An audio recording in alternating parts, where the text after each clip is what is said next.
it wasn't about weight loss, but it's about health gain. As long as you're doing what's good and good for you, more often than not, then you're heading in the right direction.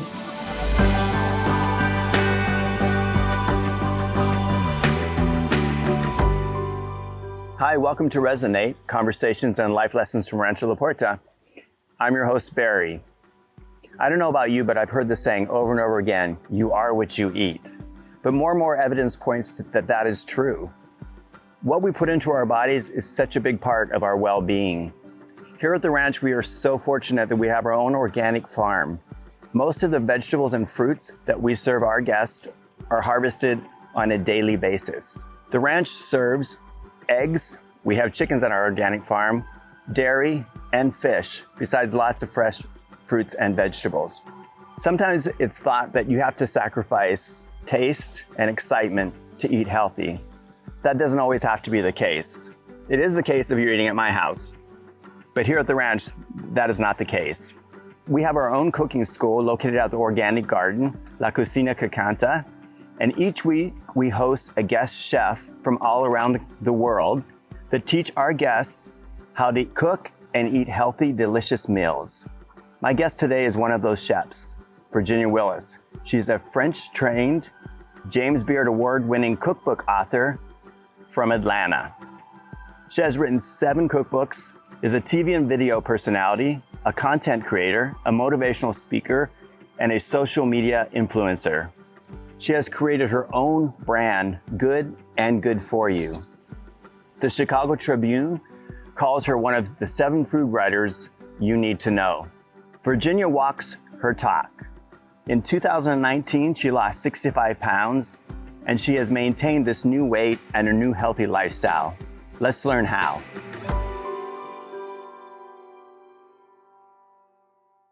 Hey, Virginia. Thanks for joining me today. I really appreciate you taking the time. Hey. And I know you're really busy, but it just so happens you are our featured chef at the ranch this week. So I've been able to catch you here at the ranch. Thanks for spending your time. Oh my gosh, I'm so excited to talk to you. And obviously I love Rancho La Puerta, but I'm honored to be on your podcast. Thank you. No, I'm honored to have you. So you are a guest chef and you teach classes at our cooking school out at the organic garden, La Cocina que Canta.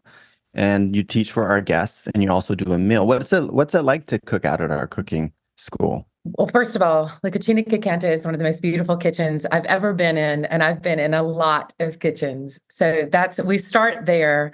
But I literally, on the organic breakfast hike this morning, described to a guest that being able to come and to cook at the cooking school and to be at Rancho La Puerta is really, truly one of the favorite things that I get to do in my career. It's amazing. It's the gardens, the school, the environment, the guests, the staff. It's just beautiful. And I think the cool thing for a lot of people is that the food is just right there outside the window, and you can actually go pick it. What I love the most is Dora and Chef Reina, several weeks ago, they sent me a list from Salvador, the head gardener, of what is going to be harvested this week or what would be anticipated to be harvested this week.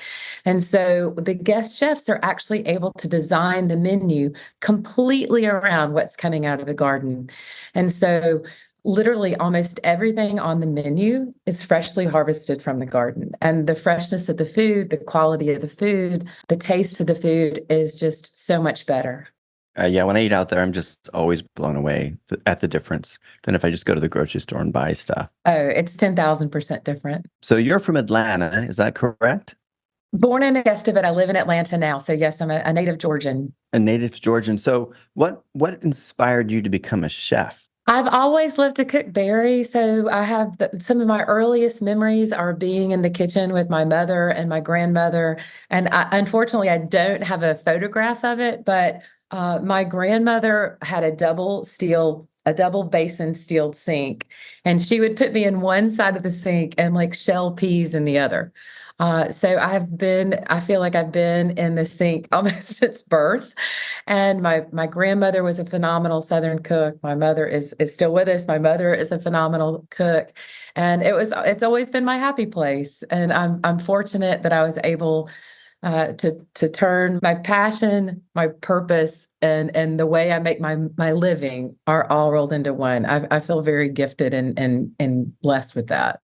It's so funny because just last night when I was interviewing Sarah, Livia, and Deborah, they were talking Yeah. about the cooking school. And one of the reasons they said they started the cooking school is because there's a whole generation of people Yeah. that got careers and are missing out on how to prepare food. And also what you said about being with your grandma and your mom in the kitchen Yeah. and cooking, and what a bonding experience that is. Right. And it's like family, and we've lost that art kind of. So bringing it back is amazing. I think so, and I agree. I think that several things happened. So first of all, modern conveniences to sort of take the labor out of the kitchen started in the 50s and 60s, and that's where you had boxes of hamburger helper or this, that, or the other. And then I think for women especially, because once upon a time, women were expected to do all the cooking, all the cleaning, all the household chores. And if someone wanted to not do that, they adamantly stayed away from it and went off, and women became, powerful career people. But you don't have to, it doesn't have to be mutually exclusive. We still need to feed ourselves. Right. And like Sarah Olivia said last night, men can cook too, and men do a lot of the cooking now too. So Exactly. it's not a gender thing. It's changed a lot, which is great. Right. This is true. So did you have any career before you became a chef, or did you just know always that that's what you were going to do? No, I actually have a degree in history from the University of Georgia, which for many years did not translate into the work that I do. But now I'm not only a chef, but I'm also a food writer. So that liberal arts education has come full circle and is helpful to me now. No, immediately out of college, I wound up in retail management, and I was just miserable. And I remember I was like 25 years old, and I can remember thinking, oh my gosh, I am so unhappy. This is not what life is supposed to be like. And somewhat comically, I remember thinking like, well, you're supposed to be unhappy at middle aged, but you're not supposed to be unhappy when you're 25. Of course, now I know we're not actually supposed to be unhappy, right? We're supposed to be happy and satisfied and productive and with purpose our whole lives. So I'd been cooking my whole life, and for friends and for family, and everyone just kept encouraging me, why don't you go to cooking school? Why don't you go to cooking school? And so finally I went to cooking school. And before that, I met a mentor who sort of took me under her wing and helped me to find my path in culinary. And I've been basically cooking since I was in my mid-20s, so most of my life. So was there a particular catalyst, do you think, that made you finally do that? Or was it a gradual process? Well, it wasn't like one specific thing that I can't put my finger on, but it was a general realization that I was not happy in my life. I was not happy with what I was doing. I was simply working to pay bills. And there's something I kind of came upon lately. It's like, we're on this earth to do more than pay bills and die. And so I sort of hit that at 25. I was just unhappy, and like I said, in retail management, and it was terribly unsatisfying for me. It might be satisfying for someone else, and but I was able to start working with my mentor, Natalie Dupree, and I apprenticed with her for a year, and really started learning more about food, and it's just been a journey ever since. I read that you're French trained. So where did you go to school? My first culinary school was l'Académie de Cuisine, which was it's now closed, but it was a culinary school in the Washington, D.C. area. And then I attended there for a year and worked in restaurants while I was in school to help pay my way through school, and did what's called a stage, an apprenticeship. And then after that, I knew that I wanted to travel, and I also knew that I needed exposure to other things, and I really wanted to go to France. So I was able to become a stagiaire, an apprentice, at École de Cuisine La Varenne, which was a culinary school first in Paris and then in Burgundy. And so I was supposed to be in France for 3 months, and I was in France almost for 3 years. I fell in love with it. Yeah. I noticed that a lot of your cookbooks have a Southern theme. I mean, I think every cookbook ends with y'all. Is that your signature? Many of them. Yeah. So when you started cooking, I know that you've kind of made this shift to healthy Southern cooking, but when you Right. started, was it not healthy? No, and thank you for asking that. It's a wonderful question because there is a perception that all Southern food is unhealthy. Right. And all Southern, it's just not accurate. And what sort of my analogy for that is that to judge all Southern food as fried chicken and biscuits would be like describing all Mexican food as a burrito or all Right. Italian food as spaghetti, right? It's Right. a much more complex cuisine. So in the beginning, for my cookbooks, and then also in real life, right? It was a blend. It was a blend. So we have a 12-month growing season, and there are fruits and vegetables coming out of the ground or off the trees nearly 12 months out of the year. So in the beginning, my recipes were probably more indulgent, leaning a little bit more into the more indulgent side of French cooking and the more indulgent side of Southern cooking. But all along, there's been wonderful, Right. vegetable dishes and less indulgent things. Right. So do you cook meat? Is that one of your I things? do. I do. I'm an omnivore. I'm an Yes. omnivore. Okay. I do probably now with my health journey, I am more plant-based than previously, leaning more into pescatarianism than previously, vegetarianism than previously. I wound up having, according to what our doctors suggest, I probably eat seafood once or twice a week. I eat a lot of white poultry, chicken and turkey.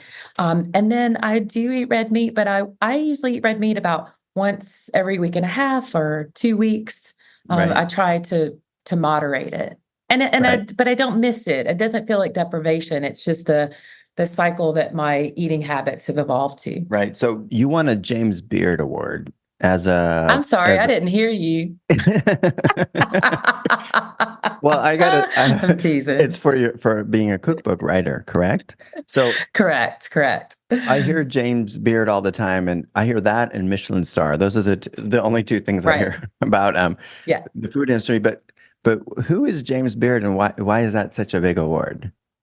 Oh, sure. That's a great question. So, James Beard was a food writer and caterer in New York City, and he was tremendously powerful. Let's see, he would be the equivalent of today, say, someone like Guy Fieri or Rachel Ray, like a big superstar. He was a Right. superstar. He wrote for the New York Times, he wrote cookbooks, he wrote magazines.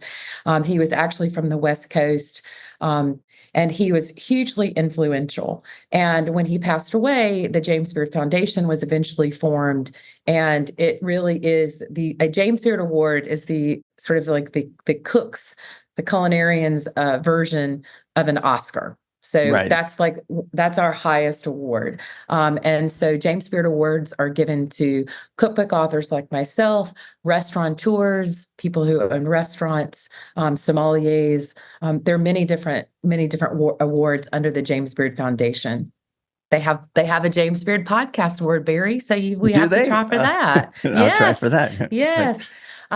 And then Michelin. So Michelin would be Mm-hmm. the other award that you mentioned.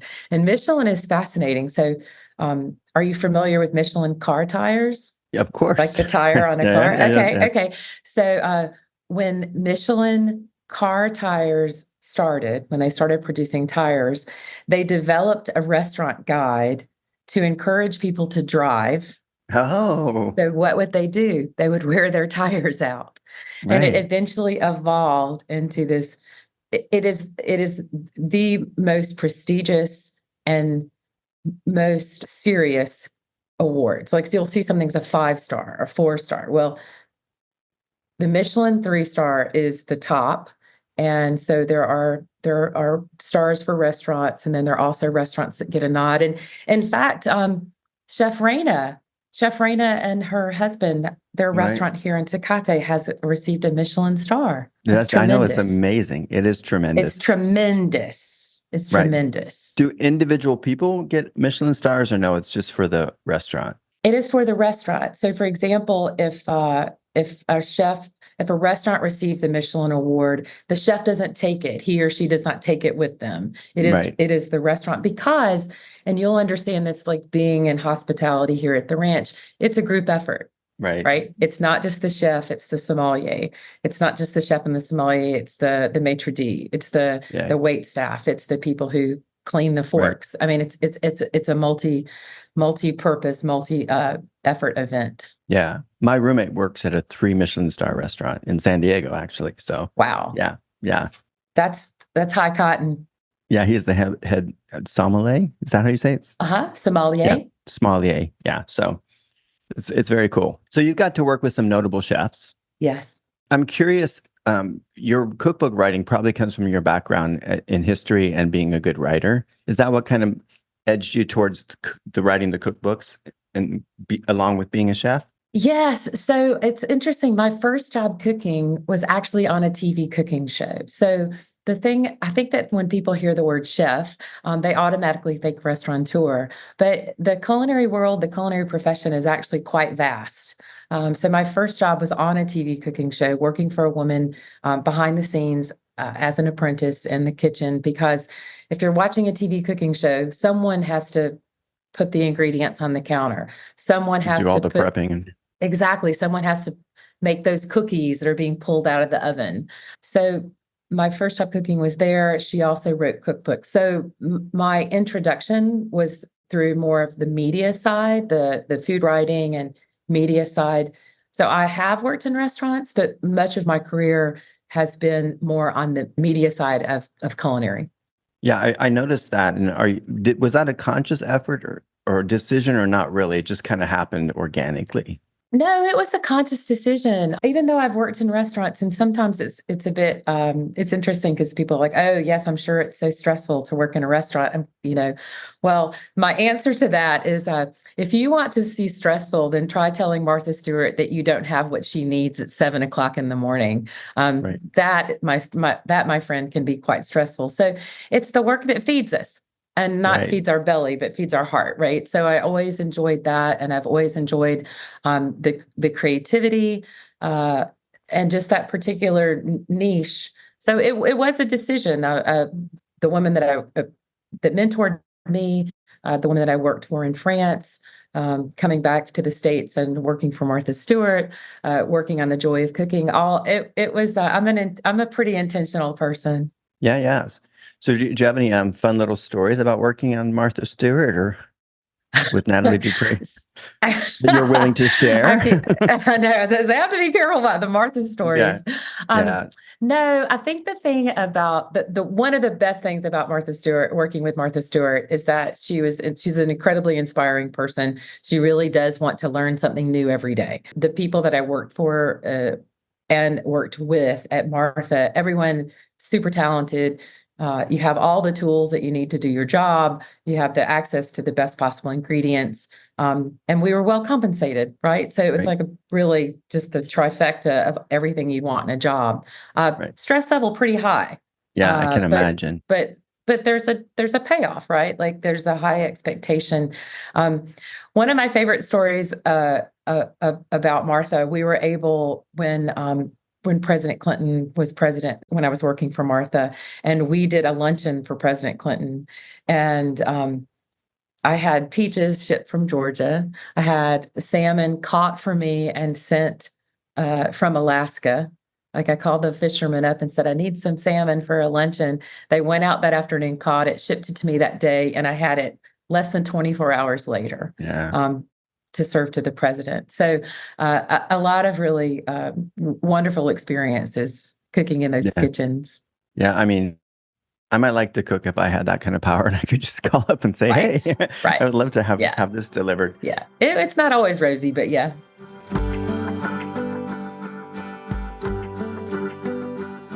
Hi, I'm Carol Jones. I'm from Toronto, Canada, and I've been coming to the ranch for a very long time, since 1990, and it's my special place. It's my home, really. It really is. And every time I come back, I find more new, interesting things that the ranch is offering. It's been transformative. I've had huge life lessons living here. It's helped me through some very rough times and some changes in my life. And one of the new things at the ranch that I'm really enjoying is Barry's podcast. I love the people that he is inviting on. They're warm, they've had transformations in their own lives, they bring bring new things to the listener, and they connect me with some of the things that I've experienced here at the ranch. So it's kind of like coming home in a way through reconnection, but it's also introducing me to new people that I don't know anything about. So one of the things as a doctor I've noticed over the years, and I'm a holistic doctor, is that patients want a more heart-centered approach to their treatment. They want you to see them as a person and not just as a illness or a condition. And so what I think is really important about that kind of work is that focusing more on having that connection with your patients, or in corporate world as well, or in any work you do, is essential to what's coming for us in the next how many years. And I really appreciate all the ranch does in this area for me, and I hope you enjoy it too. I hope you're enjoying today's podcast as much as I am. To learn more about our wonderful presenters and exciting weeks coming up at the ranch, go to rancholaporta.com and check out our events calendar. Make sure to mention the podcast when making your reservation to take advantage of a special offer. Some restrictions may apply.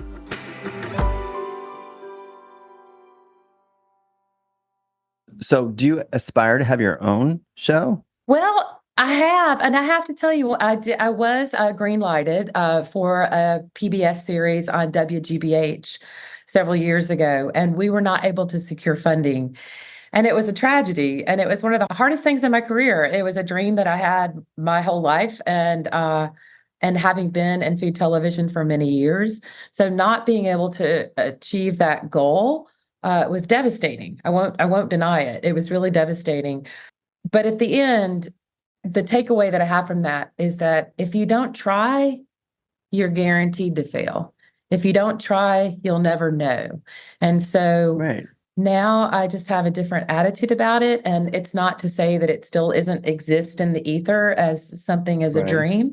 But at the same time, I suppose I'm a little bit less focused on it. And one of the reasons is that technology has changed completely. Once upon a time, we had to get our content through television, and now we can get our content through a phone or our content through a podcast.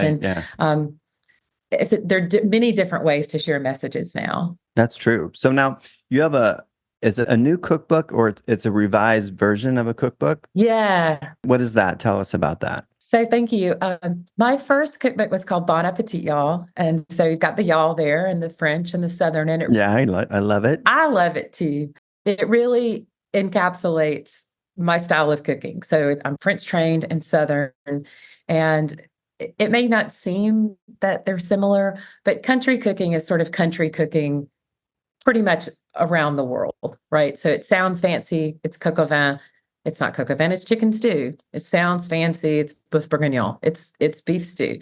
So Bon Appetit, y'all, came out originally in 2008. And it was awarded the first cookbook put on the list that all Georgians should read. And I'm very proud of it. And what happened was I had the opportunity to secure it from Random House and to share it with the University of Georgia Press. And so we've revised it and updated it, and I've added over 20 photographs, new recipes. I was able to tweak the recipes to make them more healthy. Not all of them. I'm not going to mess with fried chicken, right? I'm not going to mess with classic buttermilk biscuits. But I was able to modify the recipes that would be adaptable to being a little bit lighter. I also rewrote the introduction to address my health journey and to address my weight loss.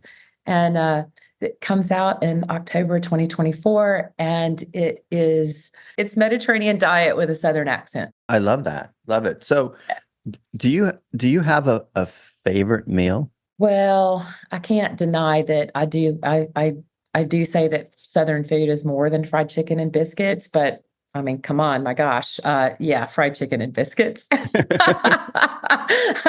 When my grandmother was alive, it didn't matter if I came home at 2:00 in the morning or if I got home at 2:00 in the afternoon. When I got there, my grandmother would be frying chicken for me. And so it really is my my soul. Yeah, it's your soul. That's more than just eating. Yeah, for sure. Yeah. So do you see any trends in the culinary industry in the future? Yes, I think for many reasons, more and more people are going plant-based. It's not just for health, it's also a result of climate change. I mean, food production requires a tremendous amount of energy. So I think that in general, I think that the trend will continue with more plant-based foods, more vegetarian foods, more vegan foods. I think that there is the pendulum of everything was like out of a box and easy and easy to prepare. People are going back to wanting to know where their food came from. Mm. We are increasingly aware of, like many of the guests this week at the ranch, Lenny Felton has expressed like we don't know what GMO does.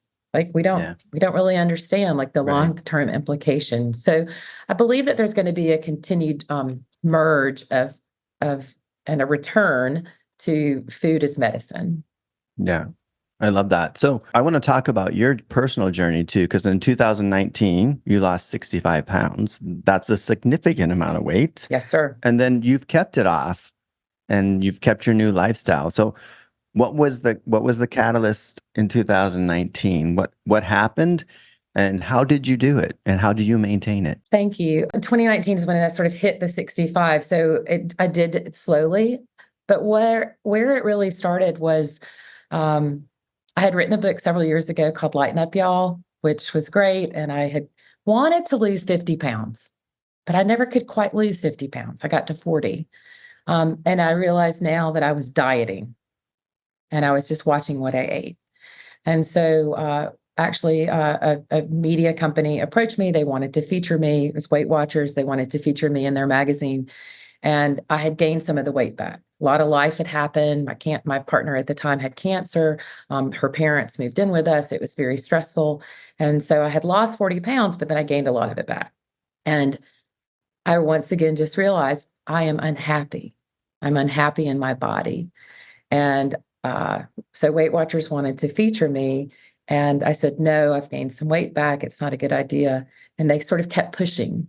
And so finally I said, okay, well, here's my login information. And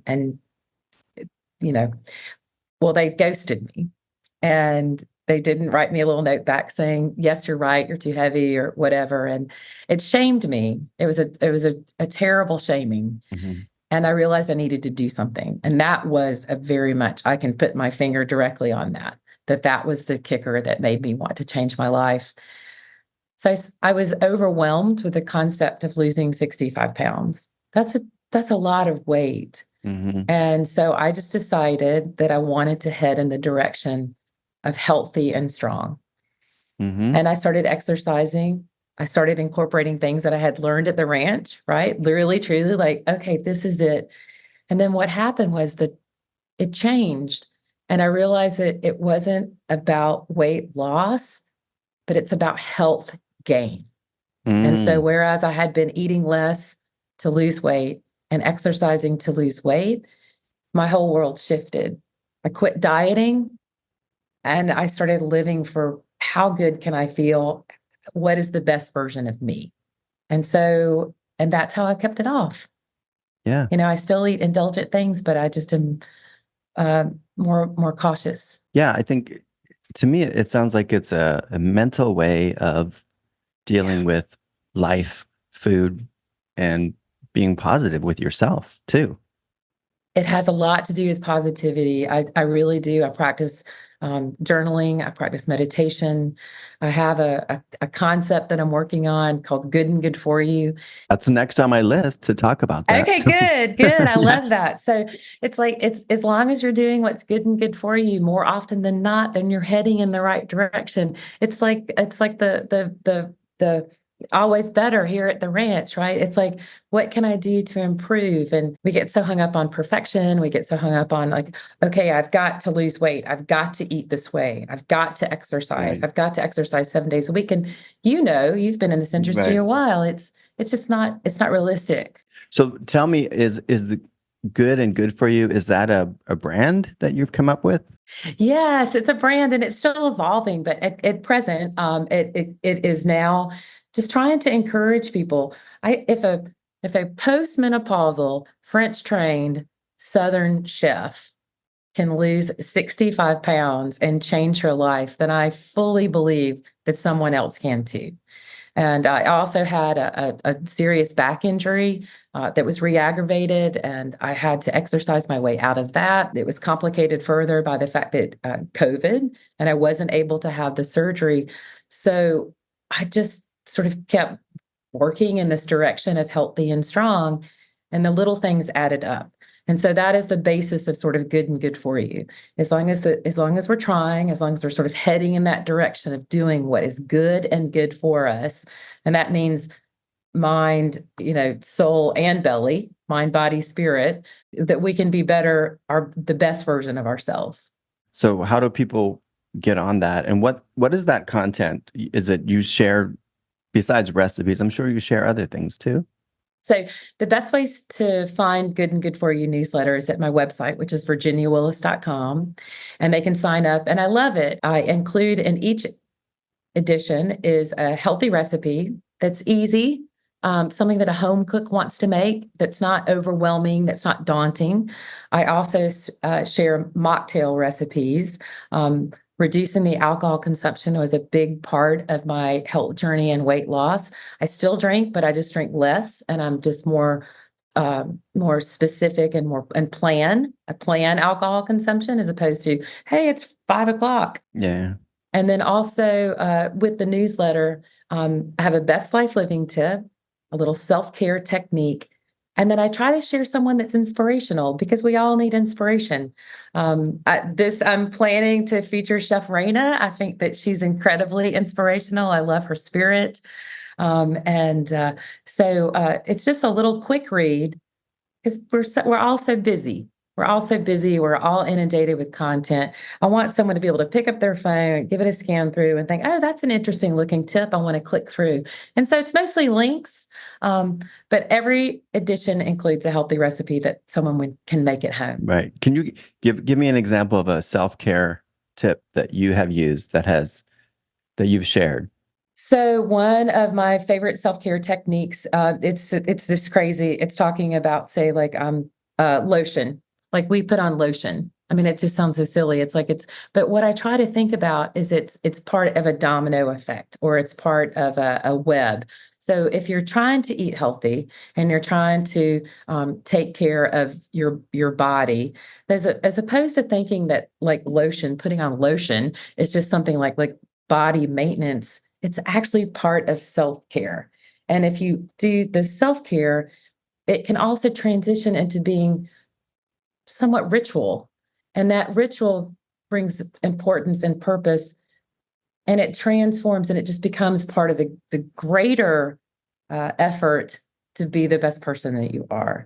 And a best life living tip, one of the things that I'm going to talk about in an upcoming issue is whole grains. Like we hear about whole grains all the time, but it really is like making that difference. One of the recipes I'm going to be sharing soon is about grits.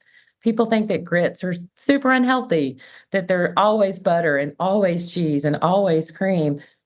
If you get good stone ground grits, it's a whole grain. It has fiber. It has healthy fats. It's good and good for you, and it can taste good too. Yeah, I mean, I was only in Atlanta once, but every restaurant I went to had grits on the menu somewhere. So yeah. It's a very traditional kind of thing. So it's a very traditional thing, but it can be healthy, which is great, right? Yeah. So I noticed that all your classes are sold out. Everything is your evening dinner is sold out. So people love what you're doing, and I would take a class from you just because I love your spirit and being around you. So thank you so much. My health journey, I not only lost weight, I feel like I gained a lot. I had, when I was unhappy and unhealthy, quite frankly, not that I was contemplating any sort of self-harm, but I didn't know why I was here. Right. I didn't know why I was alive. And that's a terrible place to be. And so when I was able to make that transition to help myself, what has given me more purpose is that I can help other people too. And I feel, especially both men and women for certain, but I feel like that there's a hard place very particularly for some middle-aged women. They've been married, they may be divorced, they've lost their kids, or their kids have gone off to school rather. And I want to share with people that it's never too late to do things to make your life better. 100%. And I find you super inspiring, and I know a lot of people find you inspiring. So, so you're a chef here at the ranch at least once a year, right? Yes, it's really, truly, Barry. I'm not kidding. It's one of the favorite things that I get to do in my career. It's the reset of being immersed into an environment that is mind, body, and spirit. To be around the staff, the wonder of seeing people that have worked here for decades. That it's multi-generational. Obviously, that speaks to the environment. To see the grounds and the gardens and to get to see the passion of everyone, it's very fulfilling, and it feeds me in a way that being a chef at another fancy resort just simply doesn't do. This Rancho La Puerta is undoubtedly a beautiful, beautiful place. Yeah, it is a unique place, and we love having you here. Thank you. So people can go to virginiawillis.com to find out all your stuff. Yes, please. You can go to our events calendar to see when you'll be here next. And I look forward to seeing you later today here at the ranch. Thank you for spending the time. Thank you so much, and bon appetit, y'all. Bon appetit, y'all. Thanks so much.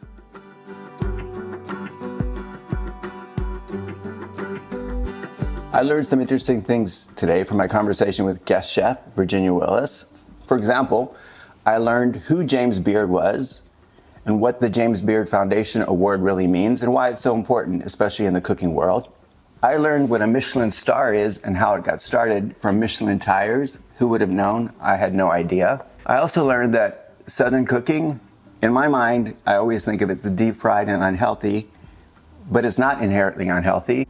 And Chef Virginia has lots of ways to make it super healthy. And probably the most important gift I got from today's conversation is to find your purpose. Virginia was lucky enough at 25 to realize her passion was cooking and being a chef. She also learned later in life that you can change your life at any time. In her 50s, she lost 65 pounds, changed her lifestyle, and now shares her gifts with others. So remember, whatever it is that we want to accomplish, whatever we want to do, we can do it. It doesn't matter where we are in our lives. Until next time, this is Barry wishing you health and daily joy.